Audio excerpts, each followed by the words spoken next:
Hi there. It's your second favorite DP right here, okay? No, that's Deadpool, you silly little Hufflepuff. Anyways, I'm gonna need you to shut up that pretty little mouth of yours and pay attention because the show's about to start, alright? And, I don't know about you, but I know who's my vote for sexiest ex-soldier turned pop culture show host. Alright, enough foreplay. Let's get on with the show.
Hey, everybody! Welcome! Tonight is April 14th, 2026. This is episode 239, I think, of Pop Culture Warrior, the show where I stay up to date on all the ins and outs of what's happening in pop culture so you don't have to. I am your host. I am CQ. But I can't do it alone, ladies and gentlemen. No, sirree. And while I thought he might not show up tonight, he surely is here. Ladies and gentlemen, it's Mr. Mad Mike. What's up? I hate you so much. I hate you so doing much. This? We're doing this? Are we live? Is this live? Is this happening? Are we happening right now? Is this real life? Yes. Yes, it is. Did you hit the button? I hit the button. They can hear me. They can hear you. Like, that's always my checklist. Can they see me? Can they hear me? Can they see you? Can they hear you? Thumbs up on all. There we go. Hey, Heath, what's up, man? Man, it's Tuesday night already. Feel like it flew by. Man. It really did. It did. I don't know. Does that feel like it for you? I don't know. I don't remember last week, man. I'm like a 10-minute memory span. 10-minute Tom over here. Like fucking Alzheimer's. I'm gonna call you 1 Isn't minute. there a Mike? movie where the person only remembered stuff for like 10 minutes or some shit? That's me. Yeah. You're thinking of was 10-second Tom from 50 First Dates, where he kept resetting his memory every 10 seconds. I'm gonna call you 1 minute Mike. That's your not mad. That's what my wife calls me too. Giggity. You're being nice. Is that a beard or a shadow on Mike? It's a little. He's got some dirt. He was outside. He's got some dust. Some dust has settled upon his visage. I can grow a glorious beard, but CQ gets all jelly. Yeah, that's it. That it's not is all it gray. Exactly. Welcome, folks, to another amazing edition of Pop Culture Warrior. Tonight, joining us later in the program is an incredible author. His new book is Red Rovers. It's kind of like sci-fi, military, teleportation, action-adventure kind of book. I'm going to dive into it. Mr. Leo Baker is going to be joining us later tonight. But for now, it is us. You're graced with our presence. There you go. So many things. Dude, last week was such a good week. If you like television, if you like comic booky shows, because we had one of the best episodes of Daredevil so far. We had the new and final season of The Boys, episodes 1 and 2 aired. We had the latest episode of the Invincible series. Just banger after banger after banger after banger. Thoughts? Yeah, anything? I watched it last week, and I text this fucking guy like, "Great episode," and he's like, "Oh, thanks, bud." Like, I'm talking about Daredevil, you dumb fuck, not our show. Oh, I thought you were having a stroke. You're being so nice, he fucking says to me. Okay. Context is important. I said, I'm getting off and I'm going to watch Daredevil. I understand. And it was literally an hour later, and I was like, oh, great episode. Oh, thanks, bud. Like, I'm fucking watching the interview. Like, no, I don't fucking watch this show when I'm not on it. Like, I don't know why I gotta keep saying it. Okay, you left midway through the program while I stayed for the interview. And so it just so happened to line up that as we were finishing the interview, shutting down the stream for the night, literally, I'm like just wrapping up. I get off, I step away, and you say, hey, man, great episode tonight. And I was just like, wow, he's what? I never get comments, especially what is it? Not comments. Fuck. Compliments or whatever. I don't fucking compliment, especially you of all people. Fucking cold day in hell before I compliment you. He's like, oh, such a nice guy, man. That's so nice of you. I was like, I really needed it. I've been going through it, man. I was down in the dumps. It was a hard interview. I was just about to. But you really? And he's like, not you, you fucking boot. And I'm like, emotional damage. Emotional. Threw his phone across the room. Like, fuck, it was bad. Guy. It was bad. Anyways, so it was an excellent episode. But yes, Daredevil finally rising to his potential. Yeah, that was super cool, man. Watching him in the covert suit, not some gay like white fucking bullseye or red or whatever the fuck, you know. Like, how's that camouflage? Like, where do you go? The only place it works is if he's outside a Target. Give him some pleather, some like Matrix style pleather, you know. It's funny how they like design these. I don't know, because it's like the 60s and everyone was fucking tripping balls all the time, but it's like you still carry it over. Cocaine is a hell of a drug. It's funny when they carry it over and then you're like, oh, why did people not like this? It's like you made them fucking look stupid as shit. Like, for real though, it is hard to, like, how do you pay homage to, you know, some of the original suits while, because here's the thing, you look like Spider-Man, you know, is practically the same since like the 60s, 70s. I had like the modern kind of version in the 90s with the McFarlane, but is relatively stayed the same with your Batmans and things like that. You know, Captain America is like, there are a few heroes that have like really stood the test of time as far as their suits and things like that. You know, you look at like Hawkeye, right? And it's ridiculous. It's fucking purple. Like, who the fuck wears, when you go outside and you see somebody wearing purple? But the hood with the ears and then like the flared boots, the 70s style flared boots. It's like this guy gets this shit custom tailored to look like a douchebag. He's like, I paid $3,000 for this suit. Like, you're a fucking dumbass. You know, so it's I empathize with like the costume departments, because it's like, if you don't do it like the comics, well, you know, oh, they didn't stick to the originals. And then if you're like, okay, well, let's do it like modern, and it's like, oh, everything is, it's all just belt buckles and leather and stuff, and it's like, you can't win. You can't. What win. else are you gonna do? Like, fucking, like when they did the X-Men, everyone was bitching, and it's like, yeah, that's more accurate. They're not gonna fucking wear these bright ass. They just did that shit because they had a bunch of fucking excess paints laying around. They're like, we gotta fucking use all this shit up. I only got purple and pink. Well, make the fucking gayest character Hawkeye those colors. Like, fuck.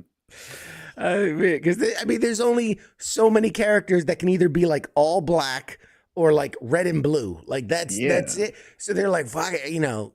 You gotta make it appealing. It's art, and you gotta make people want to read it or whatever. It's gotta jump you don't off need the to page. make the movie the same fucking way, you assholes. Yeah, you know. I want him in a pink suit. It's like, shut your fucking whore mouth, one person. the one truest, the true guy that's like, he's not cute. Fucking, he's supposed to have a real Falcon. It's like, yeah, what the fuck is that gonna do? Thing flies at like 3 miles an hour. I would love, like, because in the comics, you know, Falcon had a real Falcon and it like had like a telepathic communication with him. But like, I would love them to stupid suit too. Remember, wasn't it like, oh my god, red and white, and it had like, it was like sleeveless and goggles. I can't do sleeves. Weird. Everyone knows if you have a Falcon, you have to show the guns. It's like so non-aerodynamic. But the what would be hilarious is for movie Falcon to have a Falcon, but like he doesn't have the telecommunication. Yeah. So he's just like, come back, and the bird just does whatever the fuck it wants. Come back. It's like, go get him. The fucking bird from the John Cena show. Oh yes, Eagly and Peacemaker. Like the same thing. It's like, just does whatever the fuck he wants. Does whatever the fuck he wants. He's like, come on, man, come on, bro. Listen to me. The mutant Falcon. Yes, it is a mutant Falcon. But anyways, yes, it was a good episode. Daredevil, still, like I said, no Jessica Jones. Gonna be the last fucking episode. And a bunch of cocksuckers. They gotta hype you up for the final few episodes. To you, Marvel, you fucking sandbagging mother effers. Yeah, that's where you draw the line. But it was good. I like the bullseye. I think it's a little far fetched, but it's entertaining. Yeah. I mean, the dude, like, he's like this. It's like his power is accuracy, like, and he does this, and that fucking knife flies at like 7,000 feet per second. It bounces like 6 items, and hits them with enough force to like impale them. That's just like, wait, he's just like incredibly accurate. I didn't know he like was super fucking strong or whatever. Like taking a little liberty there. I know. Like here's the thing. When he like flicks the coin at the TV with the little boom like that, and it like busts the glass, I'm like, you could do that if you wanted to like change the channel, right? You're like, bam, change the channel. Believable. But like, I'm gonna, break open the screen of the TV because I just flicked it so hard. Nah, that's a little too much. And then he's like bouncing those little knives off shit, and it's killing 17 dudes. I don't know. It's entertaining, but at the same time, I'm like, this is not like what he does. It's kind of not his whole thing. I did love the when he kind of like leans down to the guy in the counter. It's like, you shouldn't have a dog. It's just what was it? It's unsanitary. He's getting all pissed because the guy brought a dog in the diner. It's like he just murdered murders 17 people in there. There's blood, like blood everywhere and brain matter everywhere, and he's like, this is unsanitary. God, I love it. I love it so much. Fun. It's good. Better than Colin Farrell. Yes, and so as we kind of discussed last week, like this was the big episode where they had the big boxing match, which I was watching with my wife, and I was explaining, like, I laughed when they announced the gym that it was going to be at, and she goes, I don't get it. And I'm like, dude, it's such a dick move. Like, that's his dad's gym. That's where his dad boxed, and Kingpin knows that. Like, so he's like, treating that like holy ground for Daredevil as this kind of like, stunt space. And I was just like, it's such a Kingpin thing to do. Like, I'm just going to, shit on you while you're on the ground. So yeah, it was, I like it. They show he's so strong, even though he's like, doesn't look like it. Yeah, dude, he beat the snot out of it. So here's my take. Sorry for anybody that didn't watch the episode. It ends with a really cool moment where Bullseye threw the glass award thing. And now, awesome that Kingpin blocks it. Although, if we're being real, Bullseye's whole thing is that he doesn't miss. But either way, he breaks it, and we think it's all in the clear. And then turns out this girl got impaled. Do we think she's dead? Or is she just like hospitalized? I think so. Well, they might do a coma thing for a little bit, but either way, I don't know. She's probably dead. She's dead. And it's going to send them on a spiral. Yes. And then we're going to get evil, Kingpin. Yes. And just when you thought I was out, you pulled me back in. That's what the whole episode is about, how she reins him in. They literally say it like word for word. The but then governor also it's a lot of or whatever meets with her. And she's the like, governor, I don't like him, but you, whatever. Yes. So it definitely seems. Now, I'm a firm believer, right? Comic book properties.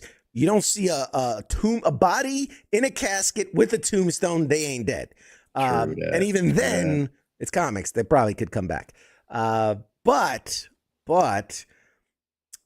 I definitely think this is what they needed to turn the corner and let him really go full insane psycho, crime Kingpin boss guy.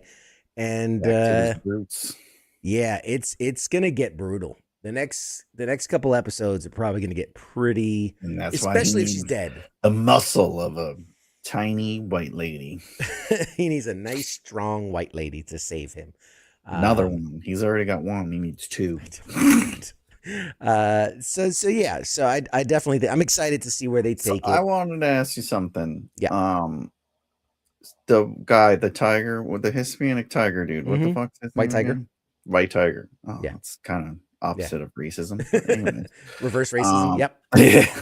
I thought the necklace was the thing that gave him the powers. Yes. And that little chick, what's his niece, right? Or is it daughter? Niece. Mm-hmm. She's running around with the thing around her neck and she has no powers. You gotta say some chant or something like fucking ¿De dónde está? ¿Dónde está el biblioteca? Activate the powers. Necesito el baño. The floor comes out. You say power. Swiper, no swiping. So Yes, from the Or they changed it for the lore show? accurate comic books, the amulet is what gave him the white tiger powers. We've yet to see any sort of inclination in that way that it's actual power based. So maybe it's something that'll be unlocked. Maybe not. I thought it was heavily implied with like he wears the necklace and then she gets it like, oh shit, the Because was he young white fat? I don't tiger. remember. Like they only showed him a little bit, but I guess Yeah, he was just normal. he was just a I don't think normal they showed dude. him any like super fast. He's just like some weirdo wearing a fucking leather suit or And I whatever. mean, the guy was walking down an alley. They put a gun to his head, and bam, he's gone. If he had some white He tiger was fast instincts, or whatever. and just dodged out of the way or something. So, I don't know. So I it's don't just know. like a trinket, I guess. It's just like a lucky charm. Now, what would be interesting is if he didn't have that, and it was just kind of a part of his whole getup, but that, kind of like Kamala's gauntlets, but bracelets, that like something activates it, and it turns out it did have, and then she's given these powers, and then she joins like the Young Avengers. Put in like a, got to get the adrenaline pumping or whatever. Danger. Danger, Will Robinson. So yeah, it would. I don't know if they're gonna lean into that more or not. Yeah, I was just wondering that. I was like, she's fucking rocking that shit, and she doesn't like feel like, whoa, man, I can't go to sleep at night. I clean the whole house. That's the cocaine. That's not the. That's Whoa, I'm like super powered. It's because you're fucking sloppy with the cocaine packaging. You're fucking getting the powder all in the air.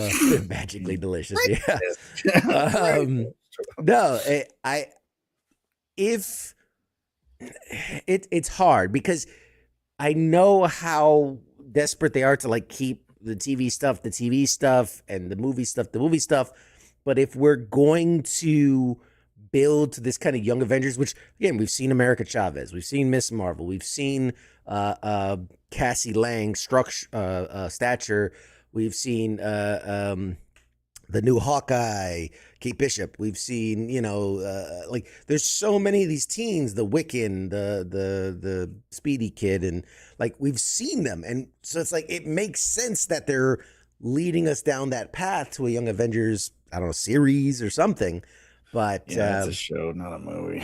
Yeah, it's definitely. It's like the Runaways, right? The Runaways show, it could work. It could definitely work. So yeah. I can't. But who would they battle? Like, who would the Young Avengers battle? Yeah, that's like Young Justice. It's like you get all those stupid like remnants and shit. It's kind of lame. Yeah, it was like you bring in like Kid Loki. They have to battle like Kid Loki or something. It's like always the dumbest. I always thought it was the dumb. I never read them. It's the dumbest shit because it's like it's the B team. It's like, oh, I'm gonna go to the strip club in the morning.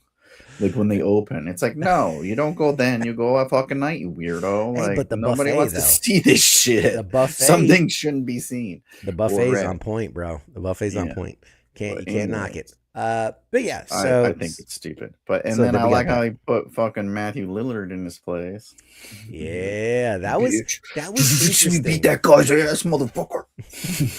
That was interesting because, again, it's this dichotomy between obviously it's the U.S. government doing these shady things that they got to, because it's what we do with the CIA. You think that's where he's still working, or if you think he's the hand, or is it like maybe he works for that lady, the lady from Seinfeld? Yes, Allegra De Fontaine. Yeah. So that's for people that missed it. When the assistant governor or whatever was in Fisk's office, when he was like, oh, okay, yes, Miss Fontaine, like he name drops her. Does that mean that's who he's working for? Could be. Does that mean who he's working for has the connection to get her in there? Could be. So it would be interesting. We know that this Daredevil series leads into the Punisher special, which leads into the Spider-Man movie, which we already know the hand is going to be in that. So maybe it's hard to say. Speaking of which, fuck, that was a good trailer. Yes, man, that Spider-Man trailer so good. No, not Spider-Man, you fucking boot. The Punisher trailer. I know. Punisher. I gotta throw in The the realest of heroes. The realest of heroes. No, the Punisher, what's it? One More Kill special looks phenomenal. It really, really does. Cray. It looks good. I'm excited for it. That'll be, I think, 1 week after the Daredevil season wraps up. I'm excited for it. Although, and this is the one thing that irks me, and I don't know how you fix it, but because everything's connected and because you have to promote things, we kind of know that based in the Spider-Man's promos, you know, we see the hand, we see this stuff, we see Punisher, so we know like he's not gonna die in the Punisher series, right? That takes some of the danger away for Frank Castle, because we're like, well, we know he pops up in, you know, whatever. And then there's certain things where like if you read into it, you can kind of put two and two together, right? Because in the Punisher trailer, like, he's got the big beard, he's fucking super like, ah. But then in the Spider-Man trailer, he's clean shaven, he's got the nice haircut, you know, he's playful bantering, you know, with Spider-Man. He's back on his meds. He took his PTSD meds. Maybe smoking a little marijuana. He finally got that VA appointment. He got that VA. He got his 100%. It's a long wait time, all right? In between, you know, you got a 6-month wait to your appointment. You killed a couple hundred people. Yeah, you know, he's happens. cleansed his soul. He did some like, of that. Okay, we can fit holistic... you in. You just killed 150 fucking bad guys. We should probably squeeze this guy in. He's kind of a priority. No. He got his 100%, so he's good. He's like, oh shit, I'm good. Oh, bet. I'm much happier now. Not gonna fuck with Spider-Man, you know. Yeah. So there's that, and you know, obviously, we're already and this is I can't help it. But like I've already seen set photos and behind the scenes photos for next season of Daredevil, and they're already leaking them, and it's like, and if you just use your eyeballs, it is major spoilers. Adam says, "Tap me in. I have strong feelings." Let us know, Adam. Let us know, what are your feelings in this, because I'd love to know. But it just because like I'm excited to see more is coming, but you gotta you're not gonna get what you're thinking you're gonna get, because they're already showing you like, oh fuck, man, it's not going where I thought it was going. Yeah, and like, not for nothing, but you see a set photo of the gang, and they're in a prison setting, and one of them's wearing a orange jumpsuit. You're kind of like, well, I guess one of them's going to be in prison. Locked up. Like, you know, use some common sense, people. I love seeing the cast photos and all that. I do. But if you're in costume, if you're on set, just wait till after the fucking season, at least. Seriously, don't spoil it for us, man. It's so like hard to keep May. I think it's like May 19th. It's like you can't wait like fucking 3 more weeks. Well, not even. This is for next season of Daredevil. I know, but I'm saying you just release those things in 3 weeks when the fucking season ends, so you're not spoiling it for us. Oh yeah. But it could also be. It might not be from this season. You know what I'm saying? Like it might be because they're filming next season now. So that's what I'm fucking saying. You're watching this shit they're filming for next season, and it's ruining this season that hasn't aired yet. Right. So wait to release the spoiler fucking pictures of you guys on set until season 2 fucking ends for the 3rd time. It can ruin next season, not just this season, but next season. Because maybe he doesn't end up in prison in this season. Maybe it's in the first episode of next season. Well, I just want to know after I watch this season, because I'm already fucking know what's gonna happen now. Adam says, that ain't my Punisher. My Punisher don't wear skinny jeans and doesn't have his body hair lasered off. I mean, is that is that acknowledged? Is there somewhere, did I miss a scene in one of the shows where he has a body hair lasering appointment that I missed? Somebody's paying a little too much attention. Did they release like a side comic that like the tie-in to the episode? I didn't see that part. Maybe he's just so swole, those pants are just tight on him. Okay. And he can't really get out to the store because he's having a fucking depression PTSD episode. Oh God, that's awesome. Fucking talking to himself. You think he has time to be like, hey, by the way, those pants are a little too tight, brother. Let's stop in here. Let's go to the Old Navy and get you some for those of us that are post-service. Everyone's pants become skinny jeans at some point, because things get a little tight. Pants I fucking left with. Things get a little still tight. Fit. Like, bitch, that shit's fucking screaming. Yeah, and the laser body hair, maybe that's the only way he fits. It's too puffy, so he has to. It's just fucking his hair just rubbed off from wearing a fucking flak jacket all the time. Yes, right. Yeah. Why doesn't anyone shoot him in the face? Because he is such an excellent.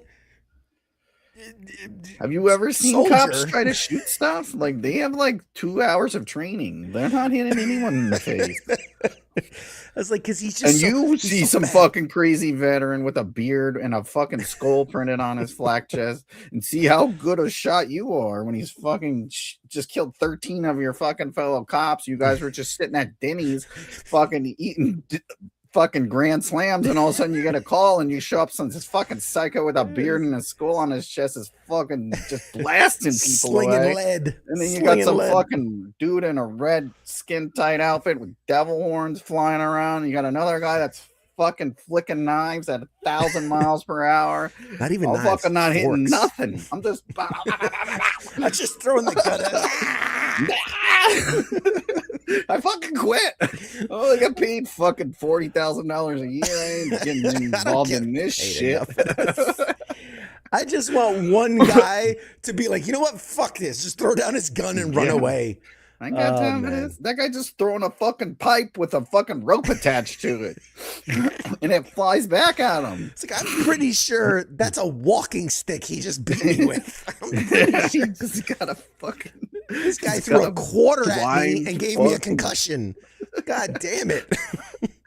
Like, fucking half the force is on workman's comp and you want him to do headshots? Like, fuck's sake.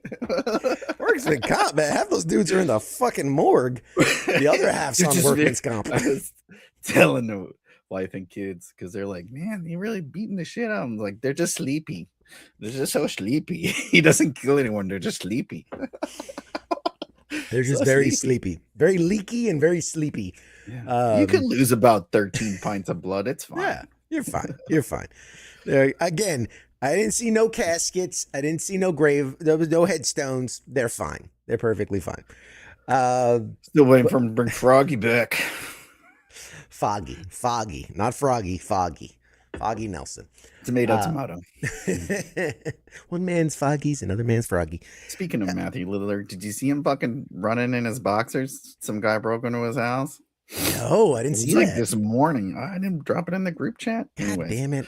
Yeah, somebody broke into his house in the middle of the night. It's like his house camera. You just see him running out. Come back, bitch! Like, come on, you want some? Like, fucking chasing him down. Like, cursing that can't be real. That can't be real. Where you going, you little bitch? That can't be real. I'm sorry. It's fucking real. Google that shit, bitch. No, I can't. I saw it on Instagram. Everything on Instagram's real, man. I saw it on the internet. It's got to be real. They got Sasquatches, like snowboarding and shit. Tell me that shit ain't real. Fuck you. Let's see. Hold on. I gotta Google it. It's fucking great. I was like, holy shit, this guy's awesome. Let's see. It's a TMZ, I think, was the one that posted it. I'm not seeing. I don't see nothing popping up in the news feed.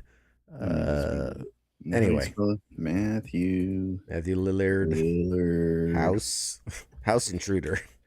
There you go. Yep. Camera footage showed actor Matthew Lillard chasing a naked alleged home intruder off his property through freezing snowy conditions. He was naked. He's in his boxers. Wait a minute. This can't be real. This can't be real. Motherfucker. This can't be. I don't believe it. I don't believe it. Totally him. Underwater in freezing cold weather. I'm getting closer. I'm not done yet. I paid you for the full hour.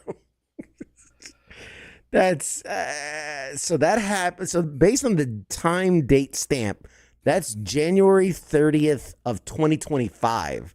So that's over a year and 3 months ago. Yeah. Unless the camera footage is wrong, but that doesn't. Maybe he's went to court and shit with the dude, and they can't release it until after the thing's done prosecuting. Bullshit. I've seen. Yes, Adam. I have. Yeah, met Matthew a few years. Totally right. Matthew Lillard is one of the coolest, chillest dudes in Hollywood, hands down. I've got to meet him a few times, and every time he's a fucking crack up, absolute crack up, funny dude. What about The Boys and Invincible? Any thoughts on the latest episodes, man? The Boys was good. Season 3 of The Boys, and I'm on season 2, like episode 8 of fucking Invincible. Oh god. No, I'm on the last season, episode 4 or 5, I think, of The Boys. And yeah, I'm only on season 2, I think episode 8 or 9. Dude, you're missing out on some of the best. I know, and everyone's buzzing on the fucking internet. So I got to do my research for this fucking show, and I see all the spoilers. I'm like, gosh darn it. Some of us like to take our time. It's like fine wine.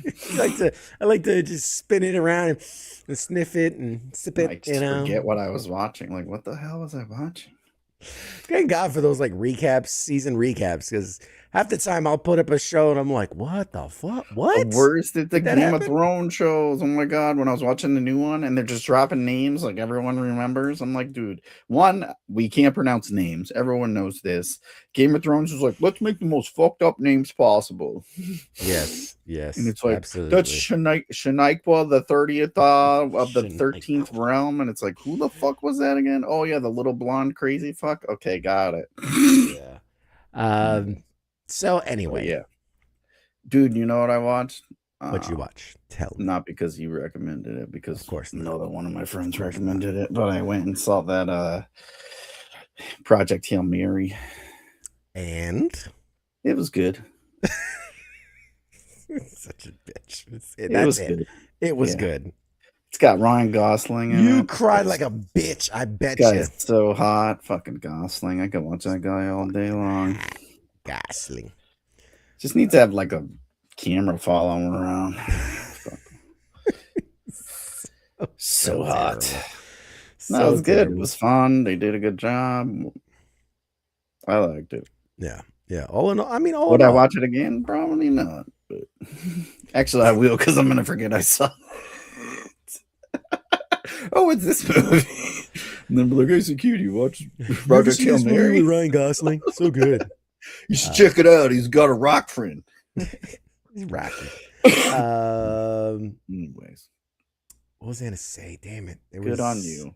Are you gonna go watch the Sheep movie now? The Sheep Detective. No, I'm not. I'm a big supporter of Hugh Jackman, but that is sometimes I wonder, like, what the fuck, dude? That draws the. What kind of contract did you sign with what devil? Because what the fuck? Just somebody like, is he microdosing mushroom? It's like maybe someone just gave him a little too much. Like they're like, listen. You want to can't say no. His agent's like, you really gotta run these things through me because he can't say no. Someone went direct to him, like, yeah, I'm in. Like, it was at a convention. They're like, hey, I got this movie. You got it, mate. I'm in. Fuck. It's like those commercials where they're like, the people, not the commercials, the reels where the people are like, hey, nice shirt. Call you later. Fuck. Damn it. Oh God. Can I get a please burger cheese? Damn it. Please burger cheese.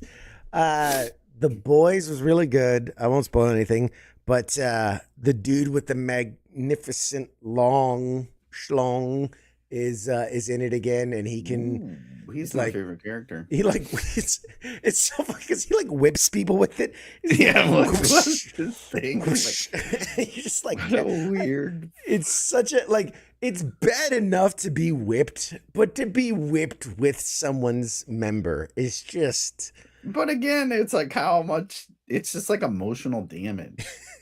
you're like, It's not like he's whipping that thing around at like 1,000 miles an hour. I mean, you know? but it's hefty. Like you see him like, Yeah. like he At the same time, these guys are super strong, super fast, whatever. And it's like this guy's just whipping it. It's like, Well, I think in this context, he was whipping somebody who was just a normal. He was a well, normie.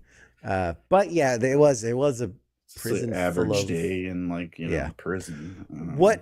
What absolutely kills me, and this is just, I mean, say what you will. We don't talk about politics and stuff here, obviously.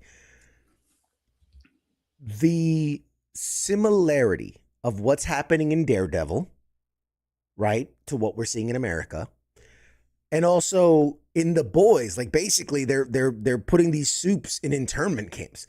Like when you see and you go, like, remember, this was filmed over a year ago, which means it was written 2 or 3 years ago, right? And they go, what's the worst, most horrible, evil thing we can imagine? And now you're watching this, you're going like, yeah, that's like I see that shit all the time. Like that's on the news. That's outside. Like it's so crazy to me that what they thought was like, what's the worst thing we can do to these characters? That's just everyday life for us right now. Like that. Yeah, is it? No, it's just their left's like, oh, let's play on their fears. It's like nobody's in internment camps, like none, and there's no superheroes. What world do you live in? Fuck's sake. That's the takeaway. That's the takeaway. The Yeah, superheroes. Trump's putting all the superheroes in camps. Like, what the fuck? What did I miss? What news do you watch? You're obviously not up to Let me date. get some of that news. Fuck. Damn, I've been living in the fucking Matrix this whole time. I better wake up. Superheroes everywhere. Shit. Hey, it is what it is. I'm just saying. I was in New York and they did have posters. They want this guy, Matt Murdock. He's missing. Yes. Gotta some save other guy Matt with the red Murdock. horns that's like wanted. Kind of a big deal. In some news, let's talk about some pop culture news. I love this article. I love the idea of this. Xbox boss, the new one that just stepped in, declares that Game Pass is too expensive and needs a better value equation. Fucking Love that. Agree 100%. Love that. Like, but you ever get the feeling that like they're like, you look hungry. Here's a plate of shit, and you're like, wait a minute, like they're saying the good thing, but with the bad intention. You know what I mean? Pandering to us. Like, she's just trying to win us over. It's like, are you really going to change anything? No. Because why would you cut that revenue stream? Like, you know what? We got too much money. You know. I'm reading between the lines. I'm reading betwixt the lines in that we want to give you more options. So here's a $4 cheaper tier, but it has ads every 15 seconds. You know what I mean? Like, that's what Don't give them ideas. Now you're gonna be like in the middle of the game and you're gonna be like, are you struggling with anal warts? It's like every time you pause, try this advertisements. Yeah. Dude, it's bad. But like that is, 100%, I guarantee you, those are conversations being had. How do we go about it, like Netflix and all these subscription services, where we can squeeze more ads in? Because here's the thing. Less and less people are watching TV, right? Typical normal TV. And because of that, that is a lot of ad revenue that is being pulled from network TV. That's money that's available that they want to put somewhere else. So they're going to start putting it on, on your web browsers. They're going to put it on your streaming services. And I guarantee you, Xbox is like, how do we get some more of that ad revenue and shove it down their throat? It's going to happen. It's going to happen. I mean, they've already talked about in movies. They're like, we're going to double the commercials before movies. And it's like, you fucking kidding me? Talking about? What the fuck? You mean previews? Like, no. Obviously, you haven't gone to a theater in a while. They before the was previews just even fucking start. Sunday. I show up late. You fucking asshole. That's what it is. Before the previews, they start running commercials now. Now there's. You mean like way before the movie? Like when they have like fucking Mario Lopez and shit, and then they're like, play the game. You're talking about that time? Sure. Like if you're half an hour earlier, and it's like, oh, half an hour early, like watching Access Hollywood and shit. Yes, exactly. It's or the theater version. Like a fucking where they had the roller coaster with the popcorn and the Coca-Cola, that type of shit. Like, I don't understand. That's the only thing I see. It's like roller coaster, silence your cell phone, popcorn, refreshing Coca-Cola, and then you go into 17 trailers, and then the movie, and then you're like, what fucking movie am I here watching? And then it starts, and you're like, is this a movie or is this another trailer? Oh, shit, this is the movie. That's right. I fucking came here to watch fucking Ryan Gosling. Got it. Someone please in the comments tell me that they know what I'm talking about. Because am I the crazy one? Am I the crazy one here? I've never been to a movie where they played any other commercials besides that fucking... Let's go out to the lobby. They haven't done that since the 80s.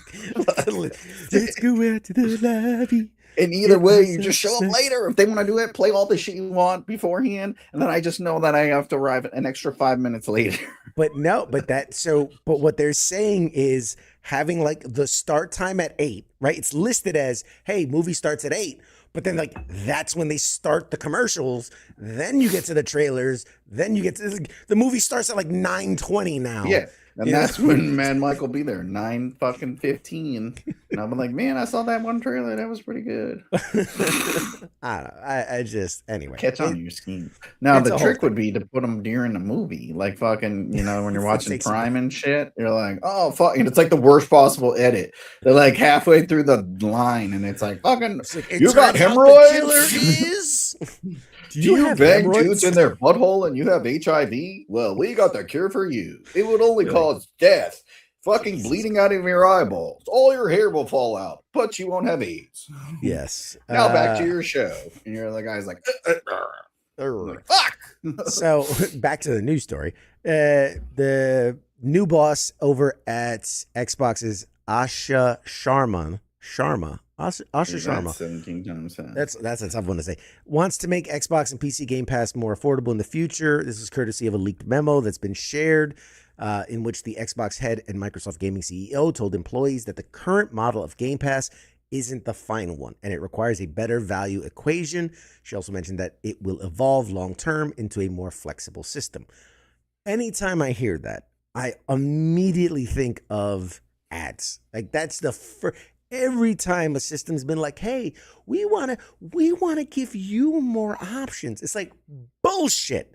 Yeah. You want to sell us more things. You want to make sales and ad revenue, and you want to. They're gonna fire her ass and be like, nah, you're fucking out. I mean, that is a possibility as well. I still gotta pay all my lawyers for Epstein's fucking shit. Wow, that seems like a personal problem there, guy. But that's Bill Gates. It's Microsoft. It's a callback. It's a callback. What else? CinemaCon just happened, and a bunch of stuff dropped. Sony was huge. They dropped a shit ton of stuff. They got to because of the fucking garbage fire, fucking dumpster fire, garbage fire. Yes. Like stuff for Helldivers 2, and they're doing like a Bloodborne movie. They showed some footage and some clips of the next Spider-Man Beyond the Spider-Verse movie, which looks gorgeous as always. Know the Project Hail Mary guys were doing that too. Yeah, man. Yeah, there was a show where we can learn these things. We've only talked about it so many times. Did we though? So many times. Did So many times. we? Yes. Yes. Absolutely yes. But yeah, so lots coming out of the How CinemaCon come you thing. weren't at CinemaCon?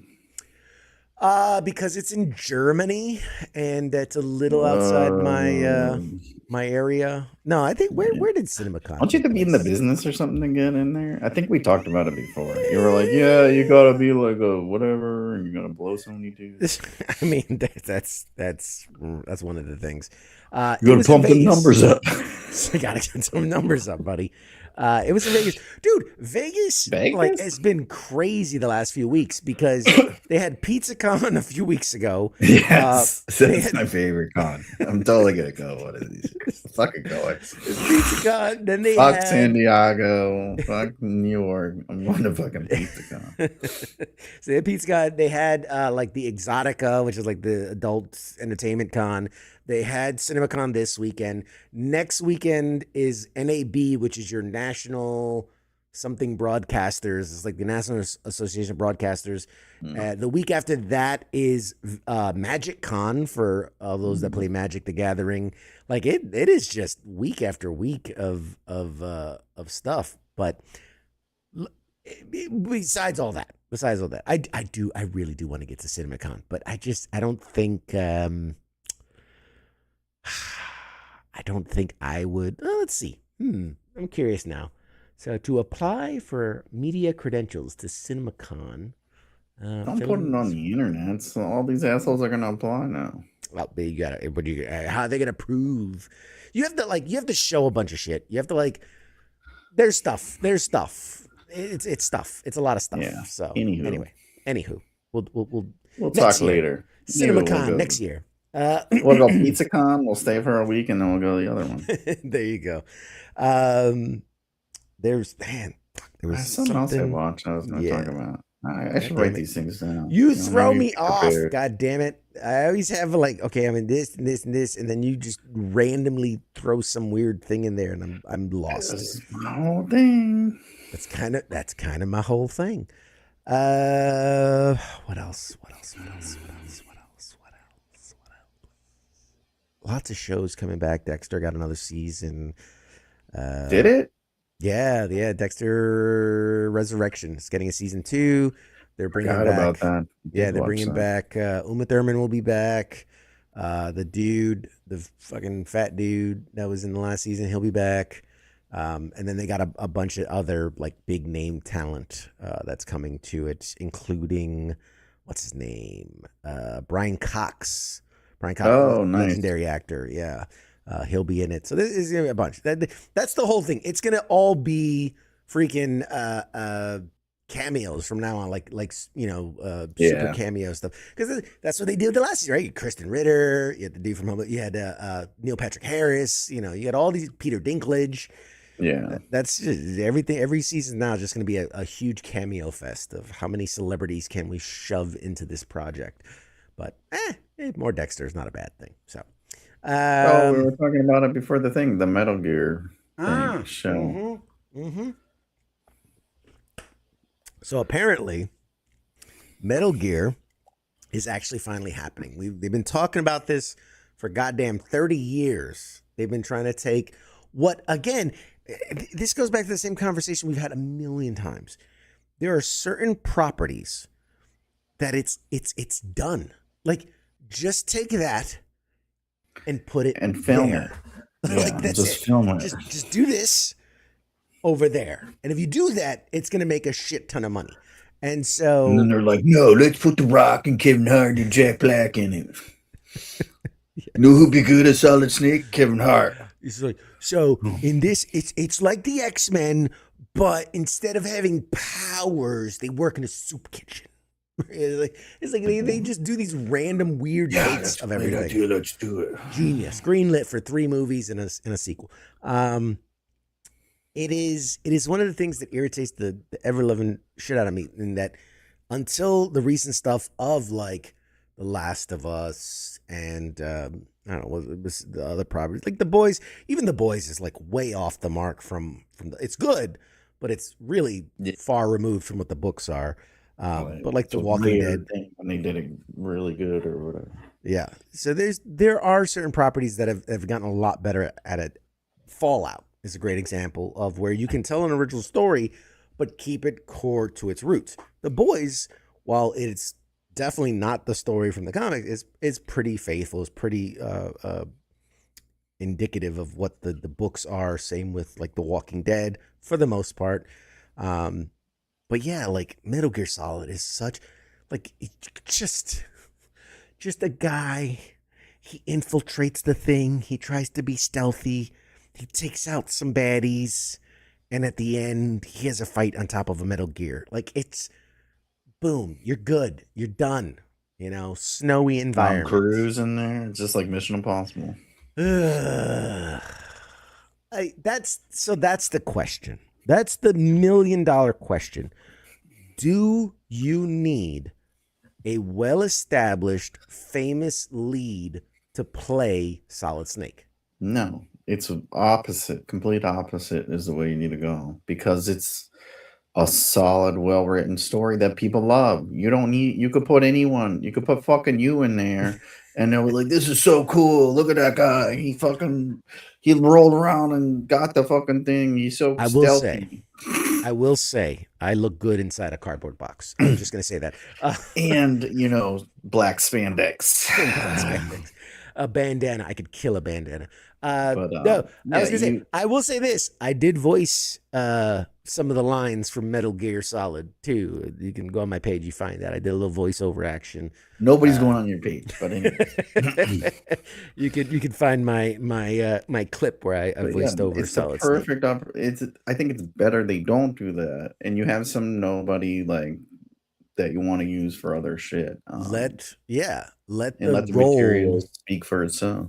let the role be the star. Let Solid don't not X and X, superstar is Solid Snake. Like let Solid Snake be the character that it And is and live through this whatever actor they get. I agree. it's better too because that guy is hungry and wants to do the thing, whereas like you're the rocks or whatever, they're like Yeah. doing it because they're obligated Like, to do it. So I'll they're do my phoning it take. in. They're like phoning it in. Like, I don't want to fucking. What do you mean he's just a box? Like, what the fuck? This is stupid. Whereas some guy that's like, he's fucking living in an apartment in New York with 7 other dudes, like paying $3,000. He's like, fuck, I want to make this show work so I I can get need out of this. here. he's doing He's one gonna finger put his heart into push-ups. it. Like, I am the box. The box is me. I am the snake. Wrong Like, movie. Just focus on. I'm a slithery snake. I'm a snake. Yeah, so I'm a solid snake. I think it's the kind of franchise where you could put like celebrities around them in kind of the small, like get your but not too Sniper big, Wolf. like, Yeah, celebrity. your Revolver Ocelot, your Sniper Wolf, but the core of it, your Roy Campbell as the Colonel, your Otacon, and your Solid Snake. I feel like lesser known, fresher faces, and then you populate it with some big names, around the outskirts, and you can sell it. You can sell it. You can make it. People are Yeah. saying Alan Richardson because he really wants to be Solid Snake. Well, he wants it. He's I the only think one he's a saying it. phenomenal actor. I think he's got some Is he, great though? range. I do. He's got some good range. He's got some I've good only seen him range. in Reacher and fucking Smallville, so No, he I wasn't didn't watch he like this Varsity movie. That movie he did Blues? was supposed to be pretty good. I did Uh, see the footage of that his neighbor shot of him, which I thought was really good. That was great. He really hammed it up for that one. But It was all AI. It's fake. yeah, he's still too like I like him as like what they did with him for Reacher. It's like like that shows like there's no big huge celebrities in there. Yeah. Like he wasn't known really. Do that with the Metal Gear Solid. Metal Gear Solid. Yeah. I think there's again, there's But he's so too many big, people. and it's like, nah, I don't think he's right for the role. Yeah. Yeah, absolutely. He's I'll way- give you a freebie. I'm not going to charge you $250,000, but he's not There you right for go. the role. I just All right? saved you guys. I just saved you guys a bunch of money. We're switching to And he's too Deadpool. busy doing Reacher. We still need fucking our other seasons, you assholes. Yes. Isn't there also they're doing a spin-off show too of the chick, right? Apparently. That's what they always do. It's so frustrating. Anytime they Just take watching Tulsa King and they're like doing a spinoff with Samuel L. Jackson. Oh god, it's so bad. Like the dude can't even stand up straight. And you want us to believe he's like whacking dudes? Like even Stallone, it's like hard to believe in that show. Like he's not beating any. They have a hard time. He has a hard time seeing his lines. He's like out of breath all the time. It's like, dude, you're 85. Like, just tell your kids to buy less shit. Oh god. But I was watching it, and Samuel L. Jackson. He's like in the fucking like last episode, second to last episode. And it's like he's all like, and I'm like, fuck, dude. It's I feel his pain because it's like I'm always in pain walking and shit. And I'm like, dude, he can't even stand upright. Like, yeah. It's hard watching your heroes get old. Yeah, man. I mean, shit, he was old 30 years ago. Right? When he was in the fucking Avengers and shit. He's like pushing. I don't even know how old he is because, you know, black don't crack. But there's a great thing where he signed on. He signed on to do the Avengers and do the whole Marvel thing. And he's like, under one condition. He's, I don't run. I don't run. Never put me in a scene where I'm running. And the closest they got him to is the one scene in like the first Avengers film when he's like running onto the deck and he's got the rocket launcher. And they're like, he's like, that's the one and only time. He's like, I'm not doing it again. And you think about it, in every scene he's ever been in, he never moves very quickly. Yeah. It's always very slow. That's how I am. That's in my contract too. Like, I ain't running. That's the only reason he signed up for this show. He's like, I get to just sit the whole time. Oh yeah. What? Bet. We Right get in to my wheelhouse. walk. He still does the, you know, he tries to cover up by doing his little Little Bob. swagger, but it's like, somebody said we look like ketchup and mustard. They're so no cute. shit. I Yeah. didn't think about that. Look at that. We're matching. We're just you know, we're a pair, man. We're a pair. He's jealous. All right. Anyway, got what we're talking about. We're gonna be. It's the top of the hour. We're gonna jump to a break. Hopefully, our guest should be joining us here any minute. And when we come back, we're going to be talking about the new novel, Red Rovers, with author Leo Baker when we come back. So, Mad Mike, thank you for joining us for the first hour, as always. And we'll see you down the road. You're welcome. All right, guys. We're going to take a short break. We got more show for you right after this. Shots.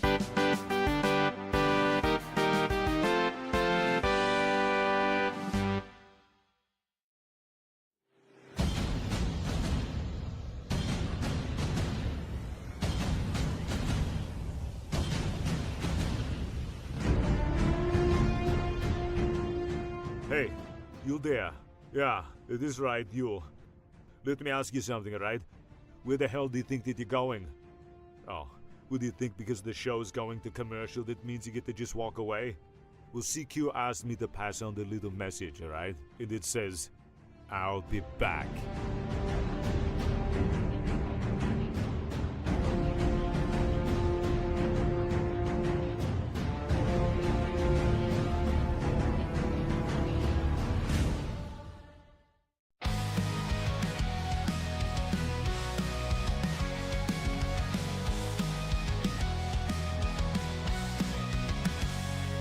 In the shadows of the city bright, where heroes rise and take the fight, there's a voice that breaks the night.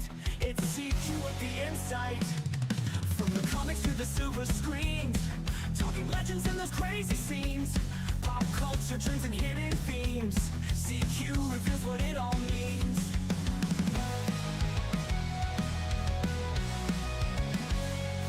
From the comics to the silver screens, talking legends and those crazy scenes, pop culture trends and hidden themes. CQ reveals what it all means. Pop culture warrior here to ignite, guiding through the tales of light, with CQ leading the charts so bright. We're ready for another flight. Pop culture warrior here to ignite, guiding through the tales of light, with CQ leading the charts so bright. We're ready for another flight.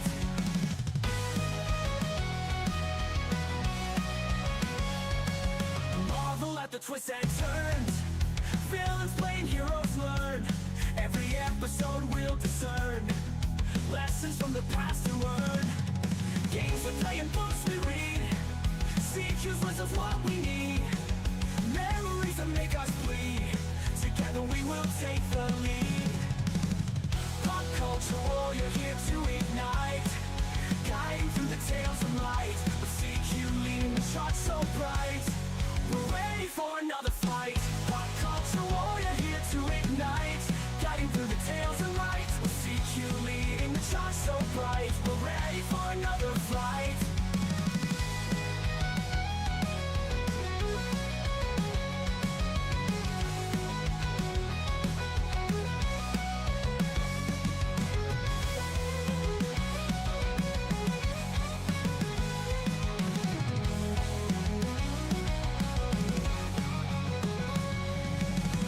Pop culture warrior here to ignite. Guiding through the tales of light. With CQ leading the charts so bright. We're ready for another flight. Pop culture warrior here to ignite. Guiding through the tales of light. With CQ leading the charts so bright. We're ready for another flight.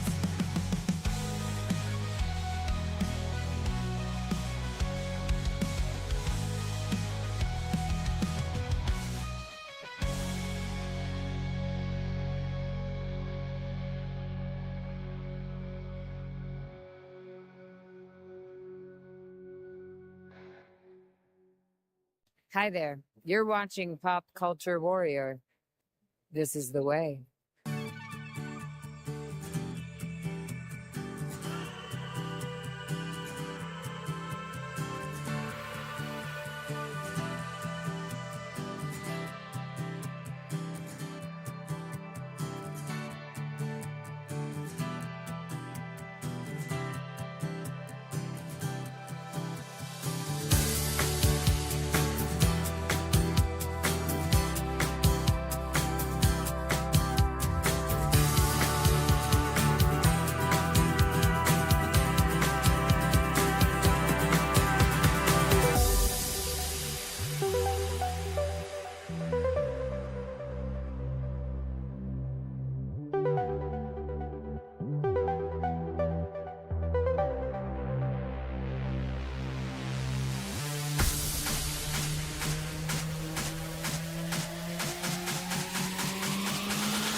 You're watching Pop Culture Warrior.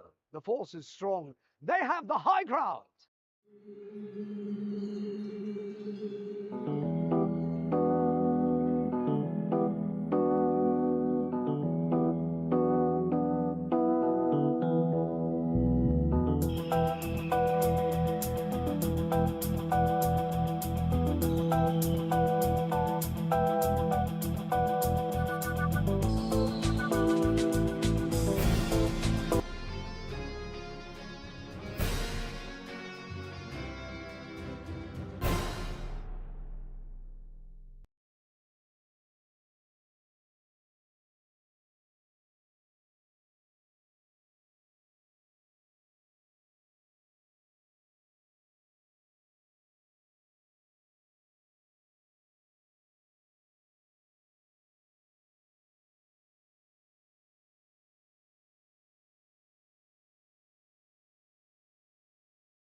Love, absolutely love being live. It's one of my favorite things.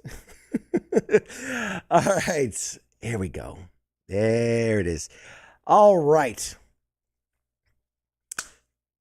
In the world of storytelling, there are creators who just write, and they're the ones who build entire worlds you can just get lost in. And tonight's guest falls into that second category. He's an author who's carved out his own lane with bold ideas, layered characters, and stories that don't just entertain, they stick with you. He's been steadily building a name for himself, and now he's back with a brand new project, Red Rovers. It's a story that blends tension, imagination, and the kind of what happens next energy that keeps you turning pages way past when you probably should have gone to sleep, because none of us gets any sleep here. We're going to talk about his journey as a writer, how his style has evolved, what it takes to stay creative in a crowded space, and of course, we're going to dive all into Red Rovers and what makes this one hit different.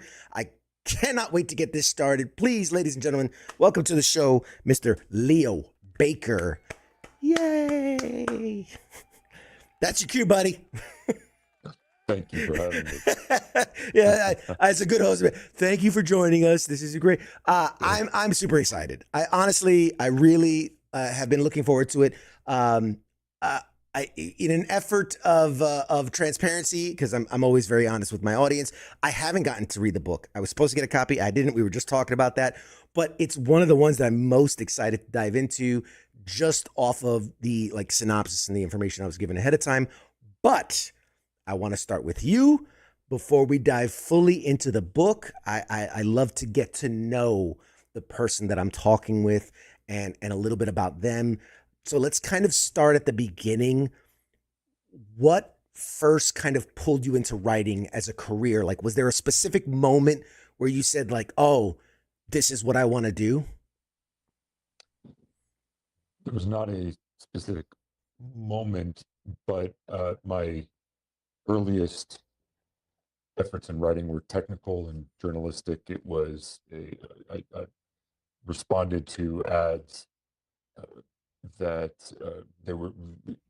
people were looking for writing in local newspaper, and then in the capacity of doing some technical writing, and found that there was something to it that then led me ultimately to work, what led me adjacent to this world, working as a government contractor and doing technical writing, then working in the capacity of historical writing, so documenting things. And those are the things, obviously, that are had me adjacent to the world that fascinated me, that I continued to write about. And a lot of that is ghostwriting. So this writing later, as is the case with Red Rovers, in a way where I'm putting out my own story instead of writing someone else's. I guess that is maybe the best way to sum it up. I've written many other people's stories, or written other people's, at other people's direction for quite a while. So that was my upbringing as a writer, and then began to write things that, ideas that I conceived, marrying, I believe, you mentioned your pop culture, sci-fi interests. I was always informed by those, but did not have much of an opportunity in writing, on behalf of DoD, on behalf of other clients that I contracted for, anything that was that fantastic or exciting to me. So this was a nice break away from that. Outstanding. Outstanding. And touching on that, I think that's great. What kind of stories were you drawn to like early on, either just for your own entertainment or for your own writing? My father had lots of technical books around the house, but he also had a penchant for those short sci-fi, classic sci-fi tales. I looked at one the other day. It was a Asimov curated collection. I think it was called 50 Short Sci-Fi Tales. Those are some of my uh, earliest things that I really sunk my teeth into. And of course, Tom Clancy was a major inspiration for me in that he could bring creativity to a very technical and well-researched space. I also very much liked adventure stories, whether it was uh, Robinson Crusoe, other stories about discovering the unknown parts of the world, Arthur Conan Doyle.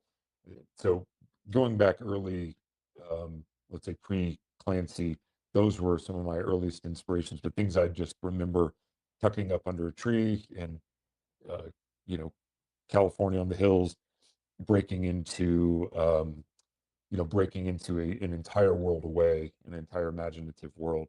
And I suppose I can harken back to that. Also, it was left over for me a lot as a kid, but I read a lot of newspapers because they were Mm. always stacked on the tables. Interesting. And so I would imagine that, a lot of that DNA kind of still shows up in your work, right? Like today with talking the military, talking the, that the sci-fi, all those kind of pieces kind of grow. And what I'm curious is because I've talked to a lot of authors and I've talked to a lot of writers, and there's there's kind of a shared thing, and maybe this is all of entertainment, right? Whether you're actor, director, comedian, whatever, there's always that early kind of grind phase where you have to, like, pound the pavement, as it were, and really get through some of the tough stuff, the stuff maybe you're not as excited about. You touched on it a little bit, but I was just curious, what did what did that grind phase kind of look like for you early on? Not to disillusion you, but I don't know that I've necessarily had a grind phase, partly because I was not pursuing writing, even in the case of this book. I still have a uh, day job, I suppose you could say. I still do my contract. I still am a contractor. I still am otherwise engaged. And so maybe where a lot of many other writers face uh, a what they perceive to be a very steep hill to climb. That was not the case for me, and I can say with some gratitude does not continue to be the case. That said, there is a point, especially after you've gotten through the first draft of a story, where you simply want it to be done, or somebody else's problem, uh, right? So I could say I've done this part of the story, I wrote it. Why do I have to keep working on it? And an editor, the editors at the publisher will then educate you that it is not the first, nor the second, nor even the fifth draft that is ready for prime time. And so there is a grind in that portion, but I wrote on the side, and even as I started on this book, was not necessarily uh, feeling myself overcommitted in a way that was up against it. Interesting. No, I appreciate the candor. I appreciate the transparency. That's what we're that's I'm learning this as much as anyone else, as much as the audience is. Um, so let's talk a little bit about the craft and the process that you talked about. When you sit down to write, right? When you're getting into this, you decide, all right, I'm going to do this thing. Like, are you a real planner? Is everything boxed out perfectly, and you're going piece by piece? Is it just go and figure it out as you're making your way through it? What was the process for this? When I first started writing creatively in at novel length, I did some short story writing before vignettes, even submitted article length stories to places. I believed that it was necessary to do what many writers do, which is set up the cork board and put the 3x5 index cards. I did all of that. Ultimately, I did not find it particularly useful. Um, for me, I needed to. I will give you the credit to say that I suppose I had to say there is no way to lay out an easy map. You have to get down next to the word processor and hammer it out and get through the story that way. I, however, found that as I would lay out several scenes or get through them, I would then need to step back and almost like if you're laying tile, you stand up to be sure all the pieces are straight. I'm not a tile layer, but from the summer jobs that I've had, bricklaying, tile laying, working in construction, I do know that if your nose is too close to the stone, you start to lose sight of what makes the whole story work and be effective. And I do find that at certain intervals, I need to step back and at least mentally put up that cork board and allocate those pieces. Sometimes if I'm stuck, the answer comes through research, whether research in a location or in the case of writing, as a I'm not an NCO, not enlisted. I'm not a service member. Have not served, but worked adjacent to that world. And I suppose you could say that I have fan service in a way. But the opportunity to me is to then go to a myriad of experts and participants and service members and gather from them the information that will lead me forward in the story. In other words, as is the case in Red Rovers, speaking to special operators to ask, well, what would you do in this situation? So sometimes if I'm stuck, it's through research, through soliciting from those experts, getting that substance, and that carries the story forward. So in other words, sometimes you lose perspective. Sometimes you also can be tricked into working too hard. And what you need to do is go out into the world and bring something to the page to inform you. Oh, wow. We're learning, man. This is great. This is great for all those people that want to be writers, that want to get their story down. Pay attention. You're getting a master class here. What have you found more challenging through your writing? Is it typically like coming up with the idea, or is it kind of like executing it, or finessing it? I mean, where's the struggle for you as a writer?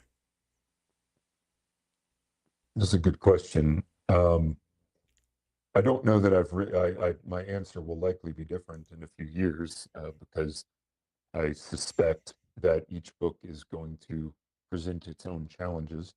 Um, I'm working on something right now that is a journey into the unknown. It's on Earth. It's not in space. It's to a remote part of the world. And Mm. the question that I asked going into that story is, what is a mission? And in this case, it is a mission. They're defense contractors working in a unique capacity. But what is the mission? I don't think this is giving things away that people would be irritated by. But the question was, if people came back and all lied about the mission, coordinated a lie, what is Mm. the circumstance of that mission that would, and so on the one hand, I mentioned that to say, on the one hand, there's the plot you're following. There you go from location one, to location two, to location three. These things transpire. And on the other hand, there is always driving toward that central question. Are you, are, are we being led to the thing that is the premise, the promise of the book? And the promise of the book in that case is a terror or something terrifying that happens that borders on, you know, reality. But so keeping those two things in balance, um, I don't know that I could say the you don't necessarily, as a writer, recognize the challenge when you're in it, but you certainly know when those things are out of sync, right? Like if you know, if one of your tires is imbalanced, you start to feel the wobble.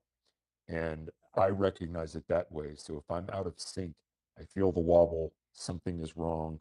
Uh, Whether I have the immediate insight to know, you know, whence that problem comes. In the case of Red Rovers, it, it was different because it is a very action plot oriented book, and all of the pieces had to work together and have the same um, I guess synchronicity. They had to have a tempo, they had to have a movement, and one of the uh, challenges to that was not in immediately writing and moving through the action, but was in stepping back and figuring out how to make all the pieces about the same length and depth, and uh, edit it and whittle it into a place where it was all in balance. That may sound a bit vague and abstract.